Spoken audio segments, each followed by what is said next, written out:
আরে আমরা তো ভাই বেড়াদারা সবাই যে সময় ঘুরতে বেরোইছি হুটহাট করেই প্ল্যান হয়েছে, এই জন্য সবাই বেরোইছি। হ্যাঁ এই তো সবাই একসাথে আসি। তা তুই ওই যে 7 নম্বর ঘাট আছে না, আমাকে ওই জায়গায় চলে আয়। আরে ওইসব নিয়ে তো কোনো সমস্যা নাই, তোরা আসতে কইছি তুই দ্রুত আয়। আমরা ভাই বেড়াদারা সবাই রয়েছি, তুই এখনই চলে আয়। এ তুই এই জায়গায় ডাকলি কেন রে? আরে ভাই শোন, ও আমাকে ভাই বেড়াদার, ও তো আমাকে সাথে ঘুরবে, ওইসব নিয়ে তোর টেনশন করা লাগবে না।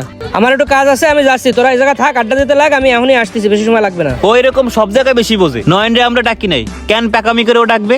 ও ডাকছে, নয়নের বিষয়ে ও দেখবে, তোরা আমার এত টেনশন কিসের? তুই একদম ঠিক কথা কইছিস। আজকে যদি নয়নের পকেটে টাকা না থাকে সব খরচ সহজই দেবে। আরে ও নয়নরে ডাকছে, নয়ন আসুক তারপরে দেখা যাবে। তোরা এত কথা করছিস কি জন্য? ওই যে নয়ন কিরে তোরা সবাই চলে আইছিস, শুনলাম তোরা নাকি ঘুরতে যাচ্ছিস। হ্যাঁ যাবো তো করতে। এই ঈদের সময় আমরা সবাই নতুন পাঞ্জাবি পরে বেরোইছি। আর এই যে দেখ তুই ঈদের সময় পুরনো একটা শার্ট পরে আইছিস। তোরা ডাকি না তো এই জন্যই।